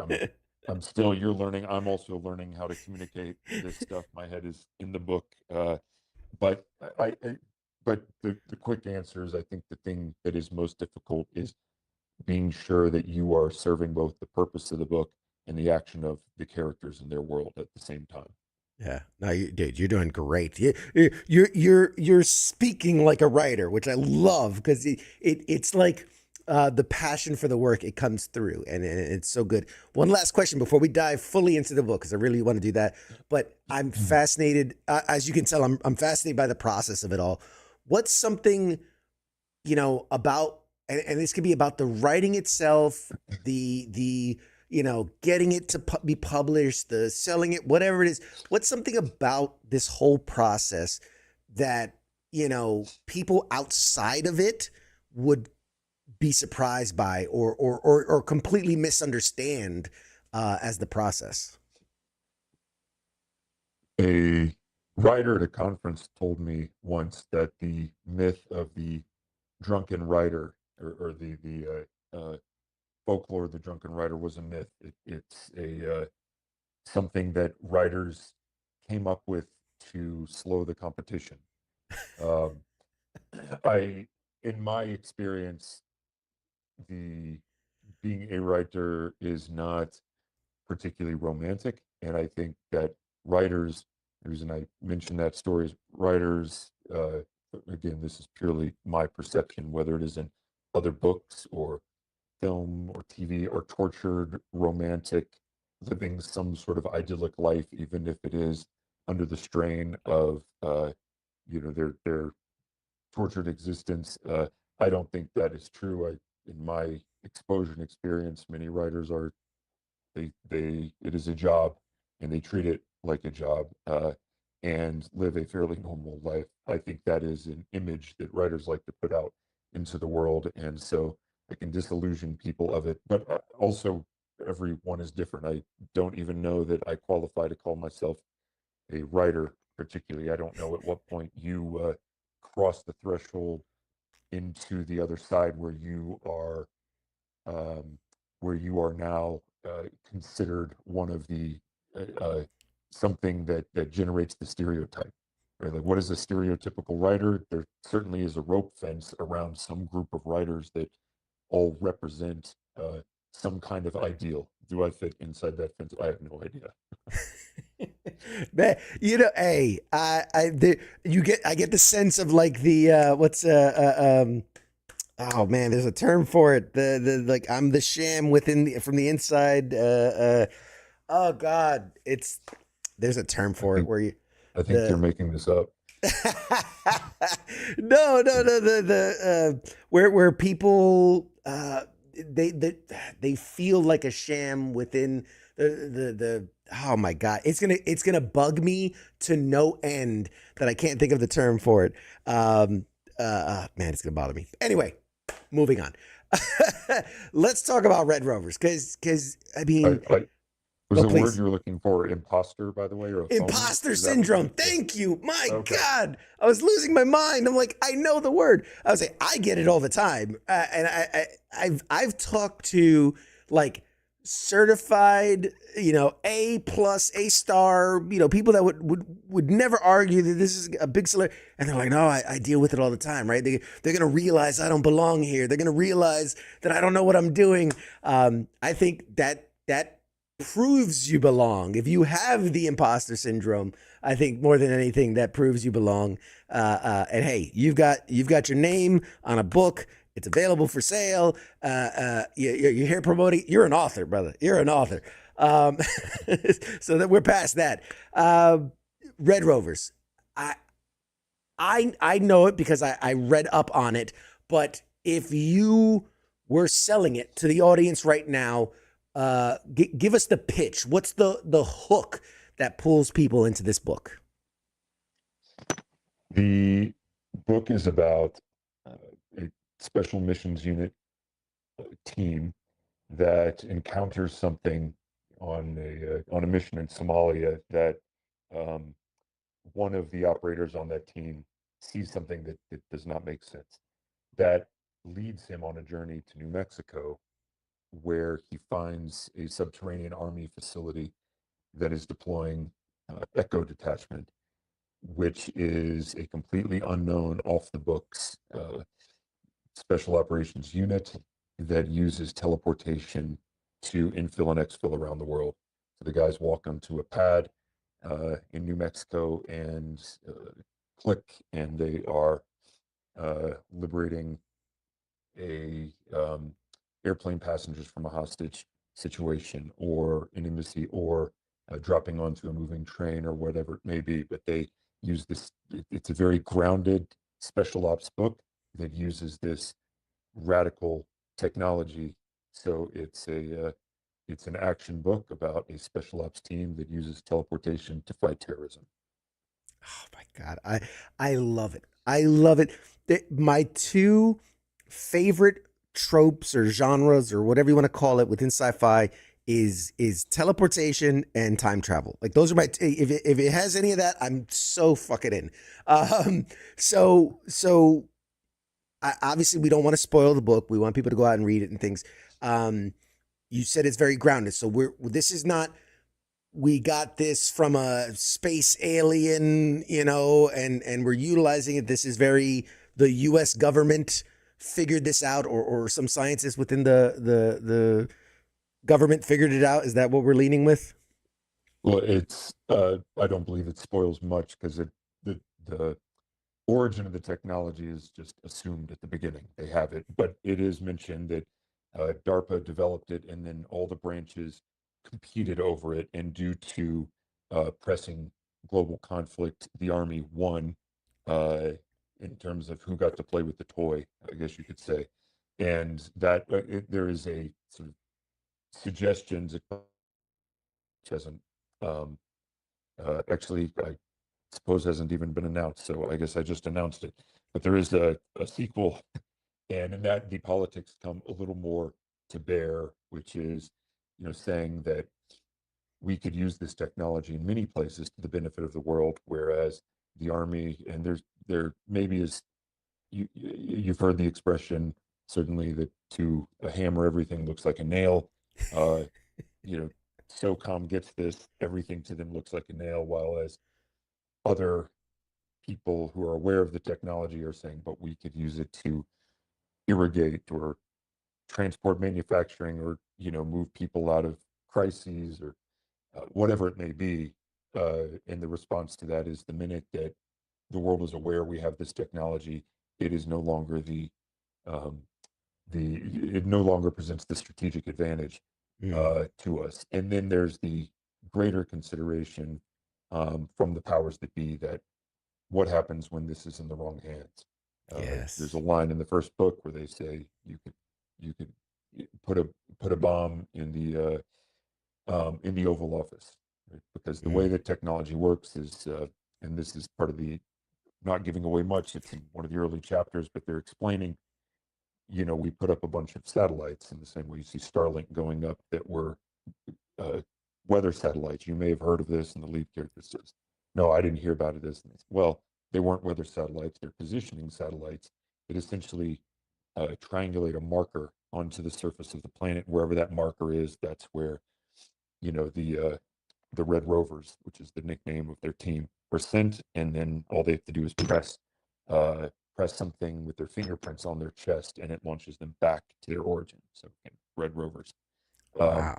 So so the technology is discussed technically, but this is not a story about the discovery or the origin of the technology. That is kind of happens before the book. So I mean, and that's fascinating, man. Oh, I love it. I love it. Um, my head is spinning with like, so like I want to ask so many like, so okay, so how does it work with it? You're so spot on, and I love this idea because to me it draws a very similar. It's almost how the internet was first created, and it was this military thing. And then like you said, it gives us the strategic advantage. And then like, well, no, but we could use it to help so many people. And then little by little, and here we are years later, and it's cat memes and all types. Everybody's got their hands on it. Everybody has a voice. What I would love to know is, where did the idea for this story come from? I mean, obviously you have, you're working contracting and things, but why special operations? Why teleportation? Where did all this come from? Well, I suppose there are two origins. You never know how something synthesizes. I'm not even sure exactly the moment that the idea came to me, but I do remember it came to me with the title. So the title and the idea came out at the same time. I don't know if that's unique or interesting or meaningful, but I thought, I was very happy with the title. On the one hand, this is a world that you, or certainly your listening audience, knows. The greatest challenge in any direct action mission is the infiltration or the exfiltration. You can look at the Bin Laden raid, for example, and Yep. it was a near disaster. It was not a disaster in that they achieved the objective and executed the target. But there were many other failures during that mission, and I say that not callously to point at anybody, but the fact that a helicopter crashed, the fact Right. that there was a need to activate QRF elements. All of those factors are indicative of how difficult the execution of the mission was done very efficiently, quickly. Everything around it was a potential disaster. Even going back as far as Desert One, the very first Delta mission, it was an absolute infill disaster and exfil Right. disaster, both, in fact. Right, so both getting there and pulling out, and they didn't even have the opportunity for the mission. Weather can dictate the how a target is disposed. Many factors. Even as I'm sure you've heard these stories, commercial air travel. You can have guys who are flying commercially. The 160th isn't always available, or somebody may have to move from A to B. Bottom line is, looking at the effectiveness of an element on target, you are always considering, or you are assuming, and putting yourself in a precarious position, that you can get to the target and get away from the target, and that the primary and that the target objective can be served. You sort of assume those parts in planning a mission, or you can. And so on that hand, the question is, what if you removed those elements? What if all you had to do was execute on the target? What does that change? How does it change global warfare if you didn't have to figure out how to rappel down the side of the building, as we saw the SAS do, and figure out a way through a window, distracting the terrorist, if you could just suddenly be inside the building? There was it's something that was in my mind for quite a while, and I think informed the idea. I would have to source for you the article, but back in the early 2000s, there was a lab somewhere on the East Coast US that actually teleported some atoms. And what was interesting in this article, I'll try to find it for you, but was whatever happened exactly, one of the lead scientists said, we have no idea how it happened. I had this thought in reading that if you make a telephone call, um, and don't think cell phones, go back to like rotary phones with a cord. When you speak into the microphone or speak into the phone on one side, and then your grandmother, uh, 8 states away answers on the other side, she hears your voice. And we know because we've heard our voices that it's a she is hearing an accurate or close to accurate representation of your voice. But actually, those sound waves cease to exist between the where you are and where she is. It's Right. electric, impulses that travel between. Similarly, if I'm talking to you on a cell phone now and it's traveling the world by internet, satellite, fiber optic cables, that sound does not transport. The sound ceases to exist and then it is recreated on the other side. In fact, um, it really is. We take that technology for granted. We do the same thing with cameras now. The You do not travel across the world to the other person's screen. Right. The image of you does not travel. It is recreated, and that likeness is recreated to a high degree of accuracy. So I asked the question at some point, you know, added it to the pot that eventually boiled over to this book was um, there's been other representations of teleportation as sort of slipping between dimensions or something like that. Right.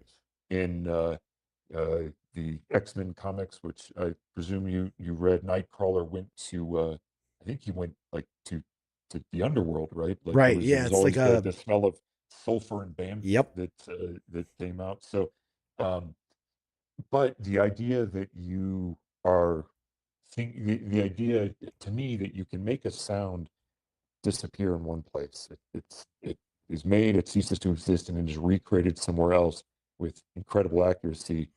That's a kind of teleportation, right? I mean, not necessarily technically, but I thought of it in those terms, and then combining those, synthesizing those two ideas, it became well, what's the coolest mission you could do? And so again, the book I wouldn't say is particularly tech heavy, but it's very action oriented. But that's the source of those ideas. I love it. I love it. The more you talk about it, the more like excited I get because talking about teleportation of it. I'm sure you've seen the movie The Prestige, right? Where they create this machine, and it's a copy, right? It's teleportation in that this person is ending up there, but it's a whole different person, and then you got to eliminate this person. I'm like, are there? Is it ever in this book? Is it ever kind of discussed this idea of like, are you if you cease to exist here and now you are over here and then you cease to exist there and now you're over here, like, are you the same person? Are you like, is this a copy paste kind of thing? Like, do they ever kind of like go about the I don't know, the metaphysical kind of complications of like identity and am I me? Am I a copy? Am I a clone? Like kind of thing? There's nothing quite that existential, but without giving much away, there is something that I think your audience can relate to, and it is inspired by things certainly that have come out of the soft community over the decades, which is these operators are using this tech. They want to be the best. They are highly competitive and not necessarily stopping to consider the toll on their bodies. And in some cases may conceal the toll on their bodies because the last thing you want is to be pulled from the mission, especially a mission as extraordinary as this one. And we've seen indications of that, whether it was from use of performance enhancing drugs even before like Dex, things that were that were not illegal, not illicit, right? But were considered, were even recommended, prescribed ways to increase, improve, generate the top performance, and there was a Right. cost, but at a tip of the spear level, there was a dedication, a uh, necessity, even an addiction to the highest level performance. So, in that sense, yes, you get some of this, what is happening to us in our bodies, but it's actually approached from this kind of real world perspective. And, these are very practically minded guys who aren't necessarily, musing metaphysically. Interesting. And you kind of touched on it, and by all means, we can skip this if it gets even close to any kind of spoilery talk. But you kind of mentioned, like, I mean, well, if the bad guys get it, they could just drop a bomb somewhere.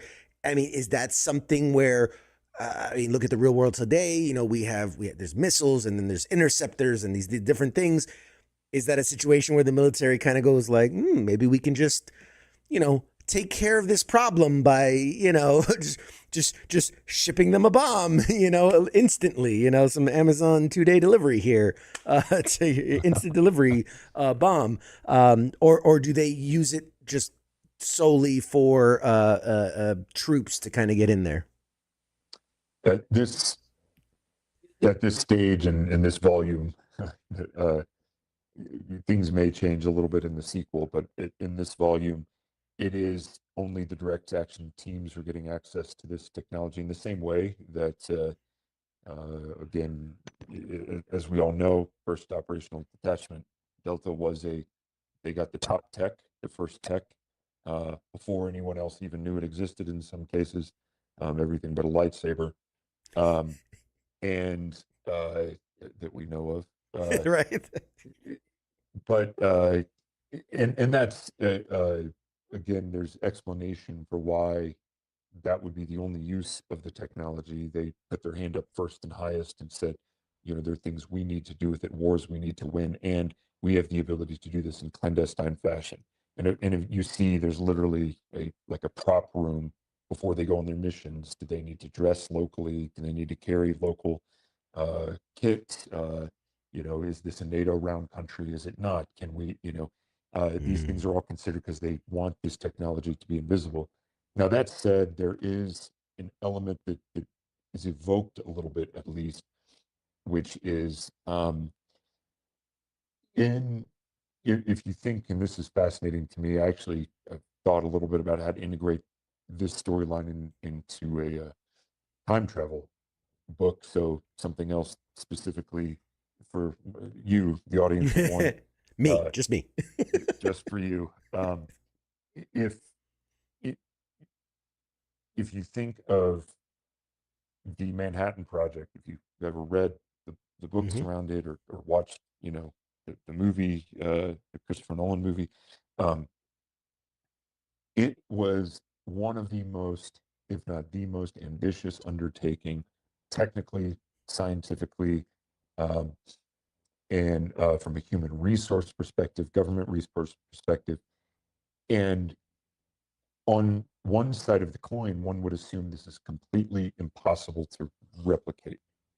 But in reality, it turns out that everybody rushes to reproduce those efforts and have a nuclear weapons capabilities of their own.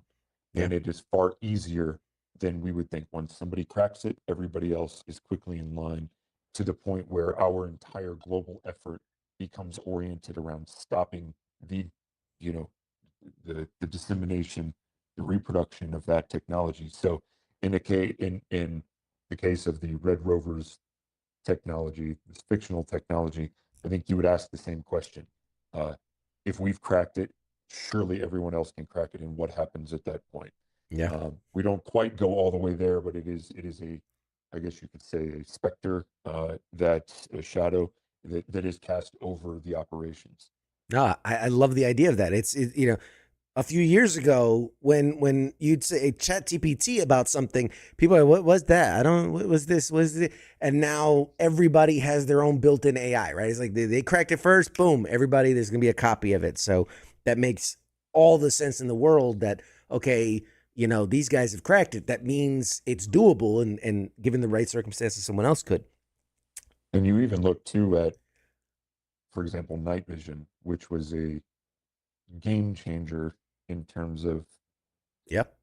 strategic advantage on the battlefield, and until the other person has it, and it turns out it's cheap to make, and then the other person has it, and now it is no longer a lot of your advantages are quickly made redundant, or you now have to operate differently. You cannot use IR strobes, you cannot use lasers. Those things are major signifiers now, drawing attention to you, and all you have to do is know that it's possible that one spotter has that tech, and every element of your advantage can suddenly be reduced, if not completely obliterated. So that's one that we look at. Thermal and night vision were an advantage that is no longer a game-changing advantage. We see it in drone technology too, except with that one, our overhang, the lead time for our advantage was minuscule, because we were already going to China. We'd already propped up their manufacturing. They could manufacture for anybody as quickly as they could manufacture for us. So drones, maybe had a 5-minute lead time in terms of providing a battlefield advantage. And now, so yeah, like anything else, it's an arms race, and that question is asked or at least acknowledged in the book. Yeah, no, that makes all the sense in the world. Silly question. The Red Rovers, is that a play on the nursery rhyme, right? Like Red Rover, come on over, something like that. Like, is that, am I reading too much into it, or am I close? No, that's it. And this, they even joke, Red Rovers send, these motherfuckers over. And they you said I could say that on this Yeah, podcast, absolutely. right? Okay. So, or this show. Yeah, so that's the nickname that they give themselves. Again, their Echo detachment, which is also a play on words. The Echo, Right. following, Delta 2. I guess you could call that an Easter egg, but yes, it is referring to the nursery rhyme and the playground game of sending somebody from one side to break through to the other. I love it. I don't know why it just clicked to me. I'm like, I get it. And even the idea, Echo team, I love the idea of like an echo is, that it goes out and it comes back. Right. And like, oh God, it's almost like a really good writer wrote this stuff. It's amazing. What, man, there's so, like, we're running short on, like, again, the time is flying by. I could talk about this forever. I love this. What is, in your opinion, if somebody's watching this and they want to, maybe they've got the idea, or you're second guessing, what's something, maybe a mistake that you've seen that new writers tend to make, right? What's something that people should look out for, keep an eye for, as a new writer? Oh, that's a good question. I don't know that I can speak for anyone but myself, but I do know it is a common pitfall to try and get things right the first time.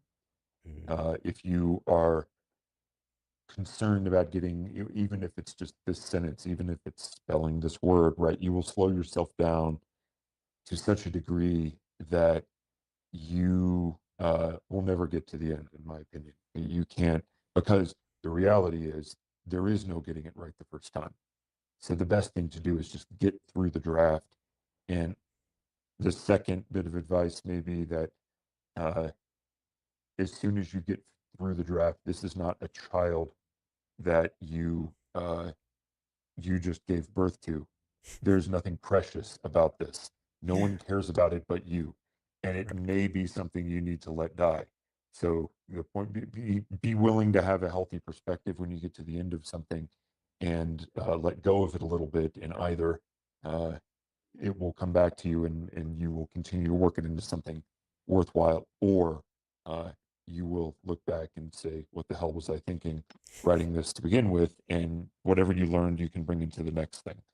So I don't know that I have advice valuable to many people, but perhaps that serves. Absolutely. Absolutely, without a doubt. And I'd be remiss.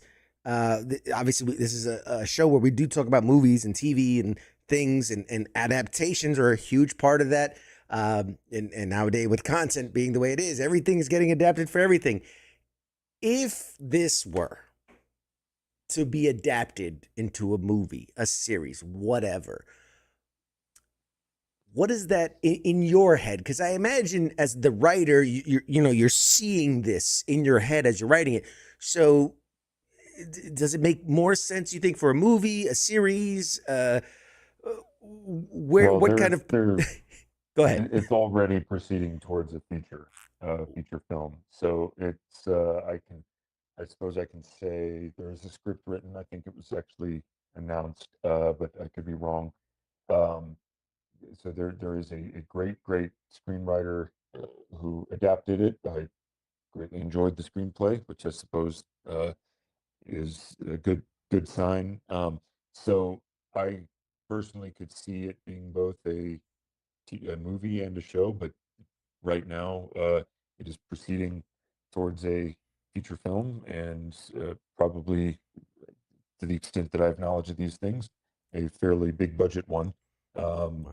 and so that, yeah, my desire would be to see something as grounded as possible, because I think there have been many iterations of things lately that did, from Warfare to Black Hawk Down to Active Valor, that to me were great iterations born of something very grounded and real, that told a great story in that world. But also, what do I know? It's not my screenwriting is not my job, and directing movies is not my job. But I do hope, there was the foreword to the book was written by a special missions unit veteran, Chili Palmer, who actually, he's somebody you should have on. He actually did the advising for Extraction and a few other movies like that, Mm. and brought a lot of realism, to them. And so, yeah, and there's an audiobook we're working on that will come from an actor who's well known in that space. Well, I suppose it'll be public, but I believe we've contracted Max Martini, who is an actor in the unit, to do the audiobook, which I'm quite a much better voice than I have. So that would be. I'm looking forward to that. But yes, it is moving forward as a movie, and I can say with appreciation and gratitude that most of these scenes in the book that I was most fond of did make it into the movie or into the Nice. script. Yeah, I would hope. And I mean, that's great. Oh man, we're running so short on time, but I so many things I want to ask you. Maybe you can give us just a small bit of insight, because I've always been curious about that. Right? What is the process? We see these big budget movies. The Project Hail Mary just came out. That was a huge adaptation of the book. Are you approached? Like, do they say, "Hey, is it okay if we do this?" Is it someone that tells you after the fact? Like, from the writer's perspective, the author's perspective, how does all that kind of come about? Well, in my case, I don't know that I can speak for the writer of Project Hail Mary. I quite imagine that they sent him a gold-plated Bentley to pick him up and ask him uh, ask him what does it take. But in our case, Meridian Books, are the publisher. They take and shop for film and television and come back in this case with some excited offers. Those um, they're diverse, and in this case, there was a screenwriter who specifically said, "I want to do this on uh, do the script first." It was actually, as I understand it, it was kind of jumping forward or jumping several steps in the process. But the representatives of the publisher, they go out and the great thing about working in that process with this publisher is you're involved in every conversation. You still have ownership, so they don't do anything um, without you have to agree, you participate in it, but it's exciting. They're out there kind of playing matchmaker for you, and so they've had several successes. Both the representatives had lots of successes, the publisher as well. So we're kind of excited to get into the hopper for that one, and or at least move up the magazine until we're in the chamber and ready for our opportunity to head out to the target. And that was kind of the case with this one. And it is exciting because there were actors talked about, directors talked about, to see the screenwriter take your vision and start to work with it. And I think a lot of writers probably have trepidation that that's done well. In this case, I can say it was done very well. It was really exciting. It was like a good movie going experience reading it. And yeah, so I hope, I'm at this point the biggest cheerleader for the project, and I think that's about all I can do at this moment, other than, they did ask what's coming next, what's in the sequel, where does the story go from here, and if I had any doubts about writing the sequel, there were things I really wanted to do that motivated me certainly. Wow. Wow, that's incredible. I man, oh, I'm excited. I can't imagine from your perspective. I'm excited. I'm super excited for this. We have comments too. People are saying this sounds like a blockbuster, is what they're saying in the chats. Normally this is where I'd say like, hey, what do you have coming? But obviously we've kind of hinted at some of the things. Is there anything else you want to talk about that people should keep an eye out for? Obviously we're going to tell people go get Red Rovers and read it. But anything else you want to talk about, or have we have we beat it to death? No, nothing I'm ready to talk about yet. I probably said more than I was supposed to, but I'd be happy to share with you. I'll also be absolutely sure that a book gets over to you, and that wasn't in my control, but I'll be sure something goes over, or if you can tell me, I'll send them a signed one to send to you. But no, I do have a sequel to Red Rovers coming out. That one is written, it's being edited now, and then there is two other books right now in line that I'm contracted for that are a little bit different, but still in the military uh, genre, and little adventure, little thrill. Very nice. Oh, that's so exciting. And where can people follow along? I know some people are big into social media and some people aren't. Some people have the website, some people don't. For you, if people are fans of yours and want to follow your journey and what's going on with you, what's the best way people can do that? Probably my mom's Facebook. No, I'm terrible at social media. I do have an Instagram account. It's just Leo Baker IG, but I'm terrible at it. The publishing company at Meridia Books has a they'll my books are contracted with them, so that stuff will come out there. No, I'm not very interactive, but you can buy this book through the website. You can buy it at the major online bookstores for sure, and as I understand, it ships quickly, and other than in your case, you'll have it in your hands rather easily. And Uh, we do appreciate reviews. Yeah, I know that. Yeah, I mean, it's incredible. I'm honestly, and I don't say this just because you're a guest. I'm super excited to get my hands on this and to read it. If I get a signed copy, oh my god, it goes into the collection. Absolutely. But everybody in the chat is very excited, are very interested in this.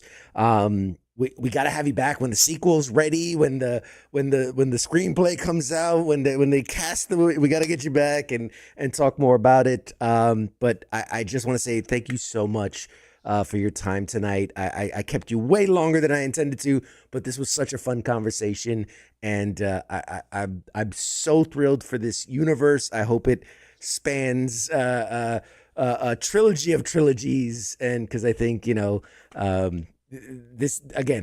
this speaks to my heart as a veteran, as a sci-fi nerd. I love this stuff, and I wish you all the success. We put the link to the books into the chat so that people can go straight to it and find it. I want to give you the last few seconds here. Say whatever's on your mind. Say goodbye to the audience. Whatever you want. The floor is yours, sir. Oh, after all of that, I don't know that I want to follow it. That's more praise than I deserve. But I appreciate your time greatly. Happy to chat anytime, and hopefully the next books will be exciting. And I will absolutely be sure you get one of these for the collection. And I appreciate it. I hope it's as enjoyable as it is to get on and talk about it. Outstanding. All right, everybody, go out, buy your copy of Red Rovers, because when the movie comes out, you know, you want to be like, yeah, man, I read that back before anybody knew about it. I read the book. I heard the author talk about it. You want to be the cool kid that got to it first. I'm going to thank our guest. Guys, stay tuned. We're going to toss the commercial while I go say goodbye to our guest, but we'll have more show for you right after this.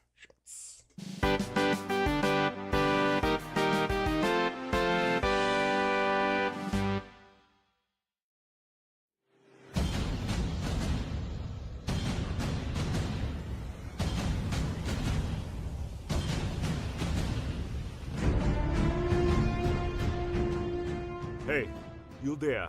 Yeah, it is right, you. Let me ask you something, right? Where the hell do you think that you're going? Oh, would you think because the show is going to commercial that means you get to just walk away? Well, CQ asked me to pass on the little message, alright? And it says, I'll be back.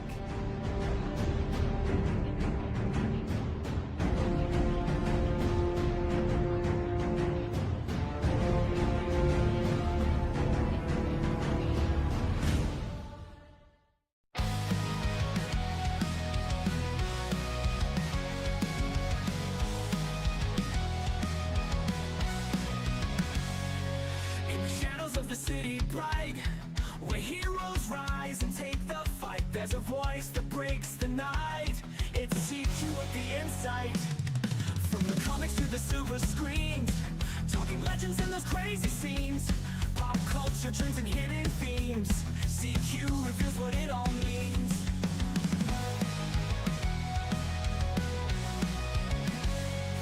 From the comics to the silver screens, talking legends and those crazy scenes, pop culture trends and hidden themes.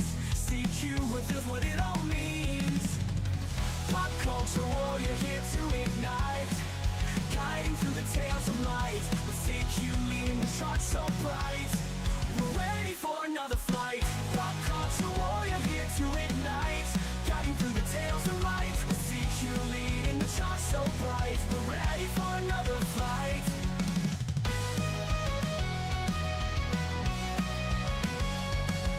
Marvel at the twist and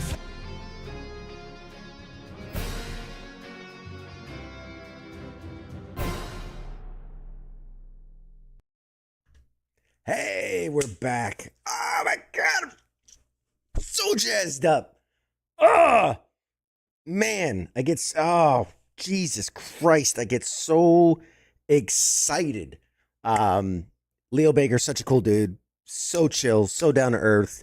Man, I wish him all the success for Red Rovers. I can't wait to get my hands on the copy. I was supposed to have it before the interview, but that's okay because now I'm going to get a signed copy. So there you go. Big shout out to my guest, Leo Baker, for joining us, talking about his book, Red Rovers, soon to be a major motion picture. It's coming, man. I'm telling you. Thank you to Mad Mike for joining us for the first hour, as always. And we are going to wrap it down, wind it down for the show tonight. Do we have any housekeeping items? I don't think so. Hey, Brian, how you doing, bud? You're here. You're late. You know how it is. You didn't show up 10 minutes early. You're late. Do we have guests? The only other guest right now on the calendar. Ooh, that's a good one. Oh, that's a good one. Can we talk about it? Yeah, I think we can talk about it. So, 2 weeks from tonight, April 28th, we are going to be joined by Rich Tallarico. Not exactly a household name, but was one of the comedy sketch writers behind some of the funniest sketches of all time. Key and Peele, I believe Saturday Night Live, I think Mad TV, a couple of them. But like you remember the Key and Peele, the AA Ron, you done messed up AA Ron skit? He was one of the writers on that. Really, really, really amazing writer, comedy sketch writer. He's got some film properties that he's working on. He does stand-up comedy. I mean, he's everywhere. He teaches, he does all of it. He writes. Super excited for that conversation because we are going to dive deep into the comedy world, and anybody knows me knows I love comedy. So that is going to be fun. And then we're circling some other really talented guests as well for Monday edition, for Sports Bar, for the Reset. Got some very interesting things coming up. That's all I'll say about that. If you were tuning into last Friday to FTX, we showcased, we, the crew at FTX, are being immortalized with our very own playing cards for the game Super Show. It's a wrestling card game. The guys at FTX, myself, King, Jake, Joe, and Jose. So I had to think. We're all being immortalized as wrestlers in the world of Super Show, and that's happening, man. We're gonna be playable characters in this collectible card game. So very, very cool, very unique, one of a kind experience. I can't even put into words what it means as a guy who loves card games and video games and all those things.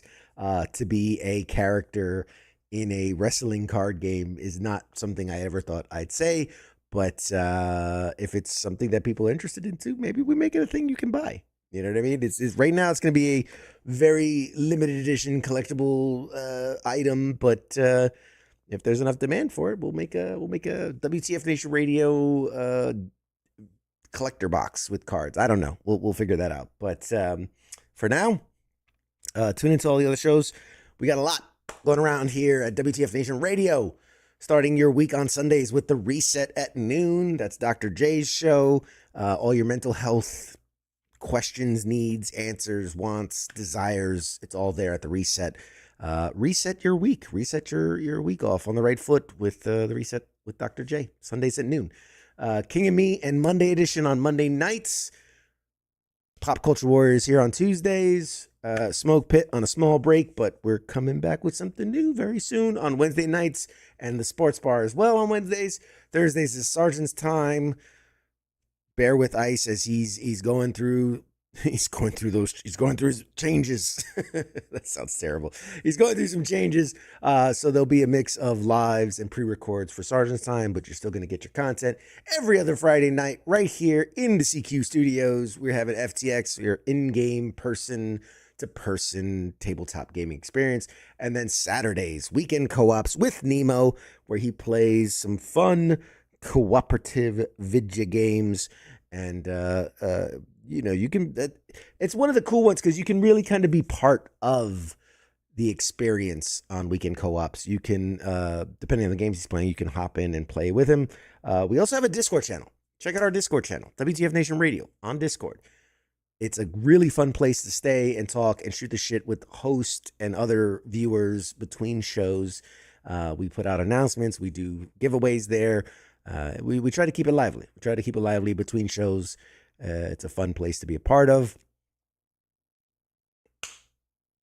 I think that's everything. Yeah.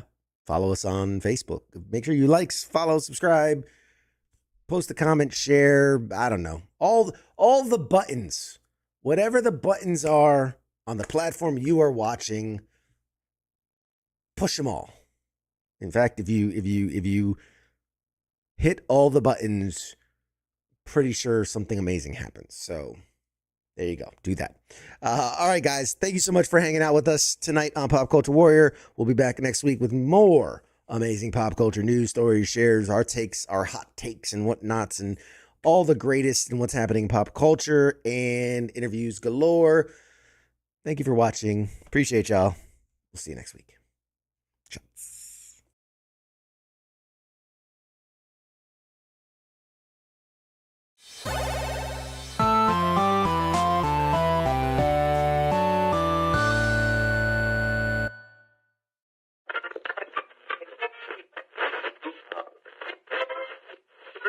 Let's see it.